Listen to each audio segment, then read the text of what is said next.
അന്ന് ആ എന്തെല്ലാം വിഷയങ്ങൾ പാസ്സാക്കണമെന്ന് വിചാരിച്ചതെല്ലാം പാസ്സാക്കണം. തർക്കമുണ്ടായപ്പോൾ അത് +2-ൻ്റെ വിഷയത്തിലാണെങ്കിലും പിന്നെ ഈ ഒരു ബുദ്ധിമുട്ടുണ്ടായിട്ടില്ല. അതതിനകത്ത് ഇതൊക്കെ ഒരു ലെയ്സൺ വർക്കാണല്ലോ ചർച്ച ചെയ്ത്. ഇപ്പം പ്രീ ഡിഗ്രി ബോർഡിനെതിരെ സമരം നടന്നില്ല. ഞാനിപ്പോൾ അതിൻ്റെ അകത്ത് എന്ത് ചെയ്യുന്ന വെച്ചാൽ യൂണിവേഴ്സിറ്റി എംപ്ലോയീസിൻ്റെ അവരെല്ലാമായിട്ട് ചർച്ച ചെയ്തു. അപ്പോൾ അവരുടെ ഒന്നും അപ്പോൾ ഒന്നും ബാധിക്കില്ലെന്ന് ബോധ്യപ്പെടുത്തി. അതായിരുന്നു ഒരു ചലഞ്ചിങ് ആയിട്ടുള്ള ഒരു പീരീഡ്. ഈ പ്രീ ഡിഗ്രി മാറ്റുന്നതായിരുന്നു ഏറ്റവും ചലഞ്ചിങ് ആയൊരു. അതിൻ്റെ അകത്ത് തർക്കം വന്നാൽ പ്രീ ഡിഗ്രി ഡീലിങ്ങിന് ബില്ല് പാസ്സാക്കി. അത് പൂർണ്ണമായിട്ട് പകുതി പകുതിയായിട്ട് നില വന്നപ്പം അതൊരു വിഷയമായി. ഞാൻ പറഞ്ഞു അത് പറ്റില്ല, ഇനി തിരിച്ച് ബില്ല് കൊണ്ടുവരാൻ പറ്റില്ല. ഞാൻ മുഖ്യമന്ത്രിയോട് പറഞ്ഞു. പിന്നെ പുള്ളി എഗ്രി ചെയ്തു. അന്ന് ആരുമായിട്ടായിരുന്നു ആരുമായിട്ടായിരുന്നു ചർച്ച നടത്തിയിരുന്നത്? അതെ, അല്ല മുഖ്യമന്ത്രി പുള്ളിയായിട്ട് മാത്രമേ നമുക്ക് പറഞ്ഞാൽ നമുക്ക് അന്ന് പിണറായി വിജയനെ സപ്പോർട്ട് ചെയ്തു കംപ്ലീറ്റ് ഡീലിംഗ് ചെയ്യുക എന്നുള്ളത്. പിണറായി പാർട്ടി സെക്രട്ടറി ആകുന്ന സമയമാണ്. VS LDF convener, Pinarayi party secretary, Nayanar മുഖ്യമന്ത്രി. പക്ഷെ അന്ന് ആദ്യം ഈ സമരം മുഴുവൻ നടത്തുന്ന SFI ആയിരുന്നില്ല സാറേ? കാരണം ജേക്കബ് സാറിന്റെ കാലത്ത് 90s പരീക്ഷ സ്വാശ്രയ പിന്നെ കോളേജിൻ്റെ കാര്യത്തിലും അല്ലെങ്കിൽ ഈ +2-ൻ്റെ കാര്യത്തിലും അവരങ്ങനെ ഒരു പ്രസ്താവന ഇറക്കി. ഇത് പൊതുമേഖലയിൽ മാത്രമേ പാടുള്ളൂ. ഈ ശാസ്ത്രീയ കോളേജ് ഒന്നുകൂടെ ചോദിക്കുകയാണ്. ശാസ്ത്രീയ കോളേജിൻ്റെ വിഷയത്തിൽ സമരം നടത്തിയിട്ടുള്ള പാർട്ടിയാണ് CPM-ഉം SFI-യും ഒക്കെ. അവരുടെ കാലത്ത് തന്നെ ഇത് നടപ്പാക്കുക അതെങ്ങനെ സാധിച്ചു? അത് നമ്മൾ ലെയ്സൺ വർക്കിൻ്റെ UDF-ലേക്ക് ഇപ്പം മാണി ഗ്രൂപ്പ് ഇങ്ങനെ ഒരു ചർച്ചകൾ ഇങ്ങനെ അറ്റ്ലീസ്റ്റ് മാധ്യമങ്ങളിലൊക്കെ വരുന്നുണ്ട്. അങ്ങനെ സാറിൻ്റെ ഒരു അഭിപ്രായം എന്താ? അത് ഞങ്ങൾ ചർച്ച ചെയ്തിട്ടില്ല. ഞാൻ പേഴ്സണലായിട്ട് പറയാം, അങ്ങനെ ഒരു നില വന്നാൽ ഞങ്ങൾ എതിർക്കുകയില്ല. എന്തുകൊണ്ടാണ് എതിർക്കില്ല എന്ന് പറയും? എതിർക്കില്ല എന്ന് പറയുന്നത് ഒറിജിനലി കേരള കോൺഗ്രസ് ഒന്നിച്ച് നിൽക്കണമെന്നുള്ളൊരു വിഷയം ഉള്ളതുകൊണ്ട് തന്നെയാണ്. പക്ഷേ ഇല്ല, അതിപ്പം ഇനിഷ്യേറ്റീവ് ഇല്ല, അത് പറഞ്ഞാൽ ശരിയാവില്ല. അല്ല, തിരിച്ചു വന്നാൽ എങ്ങനെ ഒറ്റ കേരള കോൺഗ്രസ് ആയിട്ട് നിൽക്കുമോ? ഒറ്റ അടിക്ക് പറ്റില്ല. സർ, ഇതുമായിട്ട് ബന്ധമില്ലാത്ത മറ്റു കാര്യം ചോദിക്കട്ടെ. കേരള കോൺഗ്രസ് ഇപ്പോൾ LDF-ലും UDF-ലും നിന്നിട്ടുണ്ട്. പക്ഷേ ഇപ്പോൾ ഈ മൂന്നാം മുന്നണി കേരളത്തിൽ വളരെ സജീവമാണ്, BJP. അപ്പോൾ ഇപ്പോൾ കുറച്ച് കേരള കോൺഗ്രസ്സുകാരെങ്കിലും അങ്ങോട്ട് പോകുന്നുമുണ്ട്. ഒരു കേരള കോൺഗ്രസ് അങ്ങോട്ട് പോകുന്നു. PC ജോർജ് ഞങ്ങളുടെ കൂടെ നല്ലല്ലോ, വളരെ നേരത്തെ വിട്ടുപോയത്. എങ്ങും പുള്ളിക്ക് നിൽക്കാൻ പറ്റാത്തതുകൊണ്ട് അങ്ങ് ചേർന്നല്ലാതെ. PC തോമസ് പോയിട്ടുണ്ടായിരുന്നു. PC തോമസ് പോയിട്ടുണ്ട്, പിന്നെ നോബിൾ മാത്യു പോയിട്ടുണ്ട്, പിന്നെ സജി ആദ്യം പോയി, മഞ്ഞക്കടമ്പ്. സാറേ, PC തോമസ് പോയി, അത് തന്നെയാണ് എൻ്റെ ചോദ്യം. അതായത് 2003 ഈ നമ്മുടെ മൂവാറ്റുപുഴയിൽ PC തോമസ് 2004 ജയിക്കുന്ന സമയത്ത് അന്ന് വാജ്പേയി ഗവൺമെന്റിൽ ഓഫർ ചെയ്തിരുന്നത് ശരിക്കും KM മാണിക്കായിരുന്നു. പക്ഷെ അവസാനം നറുക്ക് വീഴുന്നത് PC തോമസിനാണ് എന്നൊരു കഥ കേട്ടിട്ടുണ്ട്. അങ്ങനെ അതിലെന്തെങ്കിലും വാസ്തവമുണ്ടോ? എനിക്കറിയാൻ പറ്റില്ല. PC തോമസ് അന്ന് MP ആയിട്ട് നിൽക്കുമ്പോഴല്ലേ. അല്ല, കേരള കോൺഗ്രസിന് അന്ന് ഈ മൂന്നാം മുന്നണിയിലേക്ക് പോയാൽ കൊള്ളാമായിരുന്നു എന്നൊരു ആഗ്രഹമുണ്ടെന്നും പിന്നെ അത് നടക്കാതിരുന്നതാണെന്നും കേട്ടിട്ടുണ്ട്. ഇല്ല, അങ്ങനെ ഒരു സജീവമായിട്ട് എനിക്കറിയാൻ പറ്റില്ല. അതിൻ്റെ തന്നെ തുടർച്ചയായി ചോദിക്കട്ടെ, ഈ ഉമ്മൻചാണ്ടി ഗവൺമെന്റ് കഴിയുന്ന സമയത്ത് KM മാണിയുടെ നേതൃത്വത്തിലുള്ള കേരള കോൺഗ്രസ് വീണ്ടും മൂന്നാം മുന്നണിയിലേക്ക് പോകുന്ന കാര്യം ആലോചിച്ചു. അത്തരം വാർത്തകളുണ്ട്. അതിലെന്തെങ്കിലും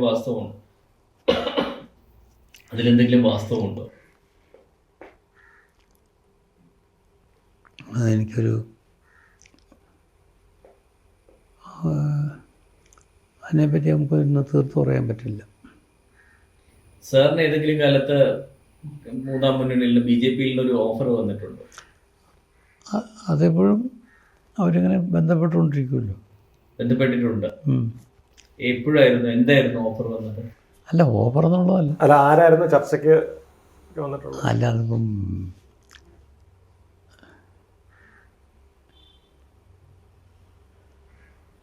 മുതിർന്ന നേതാക്കളാണ്. അല്ല, അവരിങ്ങനെ ഫീലർ ഇട്ട് നോക്കുമെന്ന് മാത്രമേ ഉള്ളൂ. അതിപ്പോഴും തുടരുന്നുണ്ടോ ആ ബന്ധപ്പെടൽ? അത് ഫീലേഴ്സ് ഇപ്പോഴും ബന്ധപ്പെടാറുണ്ടോ? ഇല്ല. ഏതെങ്കിലും സമയത്ത് പാർട്ടി അത് കൺസിഡർ ചെയ്തിട്ടുണ്ടോ? ഇല്ല. അല്ല, ഇപ്പൊ പലരും പോകുന്നുണ്ടോ BJP? അല്ല, ഇപ്പം ക്രിസ്ത്യൻ മെജോറിറ്റിയും ഈ പറഞ്ഞ പോലെ ഒരു BJPക്ക് ചെറിയൊരു മനസ്സുകൊണ്ട് പിന്തുണയുണ്ട്. കാരണം പ്രത്യക്ഷമായിട്ട് വന്നിട്ടില്ലെങ്കിലും അപ്പം നമ്മുടെ പാർട്ടിയൊക്കെ അപ്പോൾ ആ ഒരു അങ്ങനെയുണ്ടോ? ക്രിസ്ത്യൻ ഇത് BJP ചായവുണ്ടോ? സാറിന് അങ്ങനെ തോന്നിയിട്ടുണ്ടോ? അത് ഓരോ സ്റ്റേറ്റുകളിലൊക്കെ കുറച്ച് വന്നിട്ടുണ്ട്. ഇപ്പം വഖഫ് ബില്ല് വന്നപ്പം പിന്നെ അങ്ങനെ ചില ചർച്ചകൾ നടന്നു. പക്ഷേ അത് സീരിയസ് ആയിട്ട് ഒന്നുമില്ലല്ലോ, പറഞ്ഞ പോലെ ഒന്നും നടന്നില്ലല്ലോ. അല്ല, ഇതിനകത്ത് ഈ പറയുന്നത് ക്രൈസ്തവ സമൂഹം അസംതൃപ്തരാണ് എന്നുള്ള രീതിയിൽ പറയുന്നുണ്ട്. അതായത് അവരുടെ പ്രശ്നം UDF വേണ്ട രീതിയിൽ, കേരളത്തിലെ UDF വേണ്ട രീതിയിൽ അവരുടെ കാര്യങ്ങളെ പരിഗണിക്കുന്നില്ല. LDFിൻ്റെ ഭാഗത്ത് പൂർണ്ണമായിട്ടും അവർക്ക് എതിരായിട്ടുള്ള നിലപാടുകൾ വരുന്നു. ഇപ്പം ഒരുപാട് വിഷയങ്ങൾ പറയുന്നുണ്ട്. ഇപ്പോൾ ഈ മറ്റേ വഖഫ് വിഷയത്തിൽ പിന്നെ UDFും LDFും ഒരുപോലെ നിലപാടെടുത്തു, വേണം ആ ബില്ലിനെതിരെ. അപ്പോൾ അത് ഇവർക്ക് ക്രൈസ്തവ സമൂഹത്തിന് ബില്ല് വേണം എന്നുള്ളതായിരുന്നു അവരുടെ, അല്ലെങ്കിൽ ചില ക്ലോസുകളെങ്കിലും വേണം എന്നുള്ളതായിരുന്നു ആഗ്രഹം. അപ്പോൾ അവർക്ക് ഒരു അസംതൃപ്തിയുണ്ട്. അത് ശരിക്കും ആ BJPയിലേക്ക് പോകാൻ വേണ്ടി പ്രേരിപ്പിക്കുന്നുണ്ട്, അങ്ങനെ തോന്നുന്നുണ്ടോ? BJPയിലേക്ക് ഈ വഖഫ് ബില്ലിൻ്റെ കാര്യത്തിലൊരു കൺഫ്യൂഷൻ ഉണ്ടായിരുന്നു. അവരുടെ നിലപാട് ശരിയല്ലെന്ന് തന്നെയായിരുന്നു ഞങ്ങളുടെ അഭിപ്രായം. കേരള കോൺഗ്രസിൻ്റെ അഭിപ്രായം. കേരള കോൺഗ്രസിൻ്റെ അഭിപ്രായം. ഓക്കെ. പക്ഷെ കേരള കോൺഗ്രസ് ഒരു ക്രിസ്ത്യൻ പാർട്ടി അങ്ങനെയാണോ? പിന്നെ ഈ UDFിനകത്ത് ഒരു ക്രിസ്ത്യൻ ഒരു ലീഡേഴ്സ് ഇല്ല. അതുകൊണ്ടാണ് ഇപ്പോൾ KPCC പുതിയ പ്രസിഡന്റ് പോലും സാർ. അപ്പം ഇത് എങ്ങനെയാണ് സാർ കാണുന്നത്? അത് സാറിൻ്റെ ഒരു വിലയിരുത്തുന്നുണ്ട്. അത് പല ഫാക്ടേഴ്സ് കൊണ്ടാണ്. ക്രിസ്ത്യൻ എന്നുള്ളത് കൊണ്ട് മാത്രമാണ് സണ്ണി ജോസഫിനാക്കിയെന്ന് ഞാൻ കരുതുന്നില്ല. അല്ല, പക്ഷേ എനിക്കൊന്നും അതിൻ്റെ തുടർച്ചയായി ചോദിക്കാവുന്നത്, ഇപ്പോൾ KPCC പ്രസിഡന്റായിട്ട് സണ്ണി ജോസഫ് വന്നു. പക്ഷെ അതുവരെ ഉമ്മൻചാണ്ടിക്ക് ശേഷം ഒരു മുതിർന്ന ക്രിസ്ത്യൻ നേതാവില്ലായ്മ കോൺഗ്രസ്സിൽ, UDFിലല്ല, UDFിൽ ഇപ്പോൾ താങ്കളെ പോലത്തെ നേതാക്കളുണ്ട്. കോൺഗ്രസിനകത്ത് മുതിർന്ന ക്രിസ്ത്യൻ നേതാവില്ലായ്മ അങ്ങനൊരു ഫീൽ ഉണ്ടായിട്ടുണ്ടോ അണികൾക്കിടയിൽ?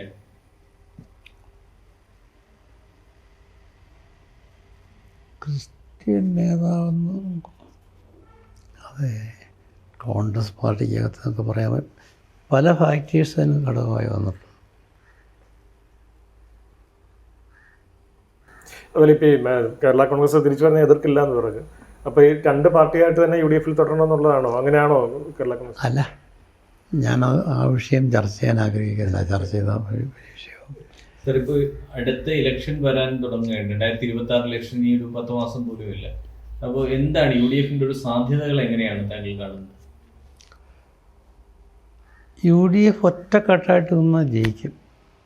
അതിൽ പാർലമെൻറ്റ് ഇലക്ഷൻ തെളിയിച്ച് ഒരുമാതിരി ക്ലീൻ ബൗൾഡായിരുന്നല്ലോ. അതിപ്പോഴും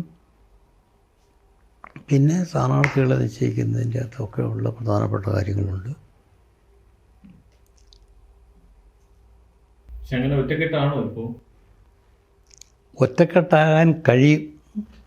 ഒറ്റക്കെട്ടാകണമെന്ന് ചോദിച്ചാൽ അതിങ്ങനെ മാറി മറിഞ്ഞു നിൽക്കല്ലേ. അല്ല, ഈ കോൺഗ്രസിൽ ഇപ്പോഴും അവർക്ക് അവരുടെ ഇടയിലൊരു ഐക്യം ഉണ്ടായി എന്ന് വിചാരിക്കുന്നുണ്ട്. അവർക്കിടയിലൊരു തർക്കമില്ലേ? പിന്നെ ഐക്യം ഉണ്ടാകാനുള്ള പശ്ചാത്തലമുണ്ട്, അത് ഞാൻ പറഞ്ഞു. കോൺഗ്രസിലെ അതെ.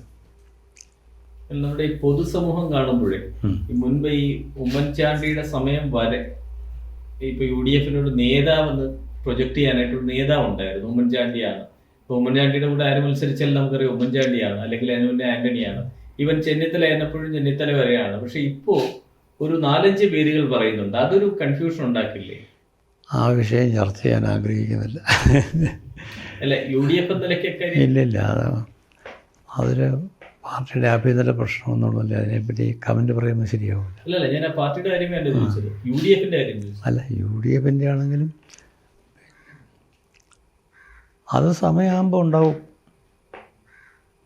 അതായിട്ട് ബന്ധപ്പെട്ടൊരു കാര്യം കൂടി, 21-ന് UDF തിരിച്ച് ഭരണത്തിൽ വരുമെന്നൊരു വിശ്വാസം UDFിലെ നേതാക്കൾ താങ്കൾക്കൊക്കെ ഉണ്ടായിരുന്നു? അതോ വിശ്വാസം ഉണ്ടായിരുന്നോ? അതോ എപ്പോഴെങ്കിലും സംശയം തോന്നിയിട്ടുണ്ടോ? ഇല്ല, അന്നേരം ഒന്നും സംശയം തോന്നിയിട്ടില്ല. എന്തുകൊണ്ടാണ് വീണ്ടും LDF ഭരണത്തിൽ വന്നതെന്ന് എന്താ താങ്കളുടെ ഒരു വിലയിരുത്തൽ? അത് ഇപ്പം ഈ പറഞ്ഞ കിറ്റ് വിതരണം അങ്ങനെയുള്ള പല കാര്യങ്ങൾ വന്നിട്ടുണ്ട്. ഇപ്പം അധികാരത്തിൽ തിരിച്ചു വരാൻ നല്ല സാധ്യതയുണ്ടെന്ന് പറയുന്നു. എന്താണ് 9 കൊല്ലം 10ാം കൊല്ലത്തേക്ക് വരുന്ന LDF സർക്കാരിനായിട്ടും ഒരു 2-3 ഘടകങ്ങൾ താങ്കൾ കാണുന്നു? അതായത് UDF തിരിച്ചു വരാൻ ഇപ്പം പറഞ്ഞ ഒരു കാര്യങ്ങളും നടപ്പാക്കിയിട്ടുള്ളതാണ് എനിക്ക് പറയാനുള്ളത്. ഇപ്പോൾ ഇവിടെയാണ് ഇടുക്കി പാക്കേജ് 12,000 കോടി. അത് പ്രസ്താവന അല്ലാണ്ട് ഒന്നും നടപ്പാക്കിയിട്ടില്ല. പട്ടയം മുഴുവൻ ഇപ്പോൾ സ്റ്റേ ചെയ്തിരിക്കുക ഇവിടെ ഇടുക്കിയിൽ. ഞാനിവിടെ ഇടുക്കിയുടെ കാര്യം പറയാൻ മാത്രമേ ഉള്ളൂ. പിന്നെ ആരോഗ്യരംഗത്തെ കാര്യങ്ങളൊക്കെ ആവുന്നു ഇങ്ങനെ.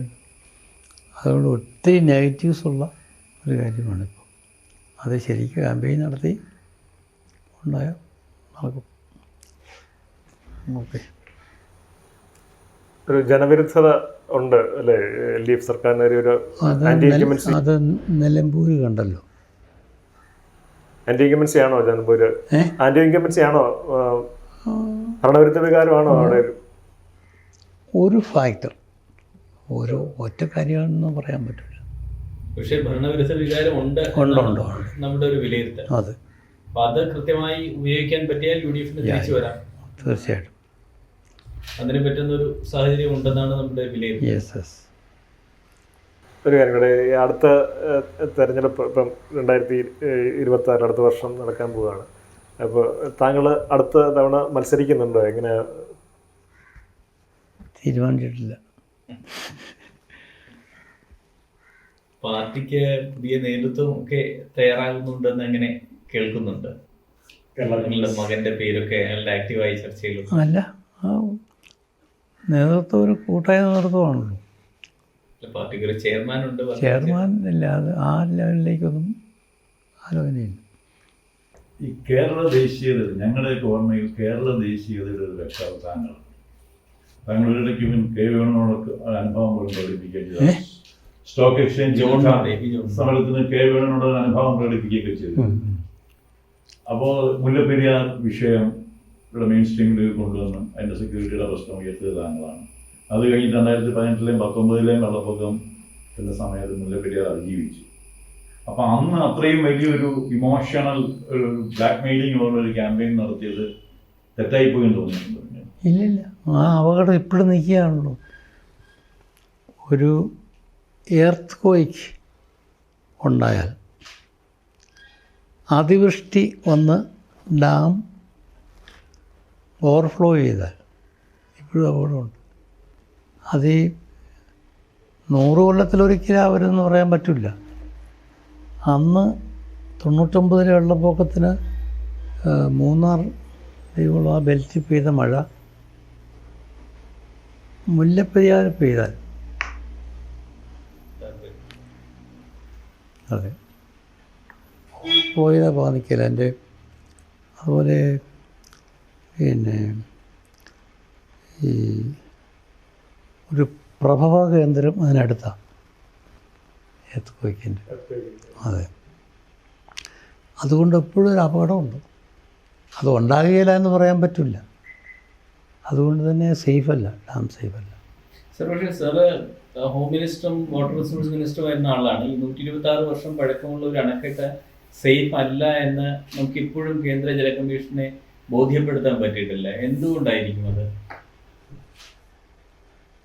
അത്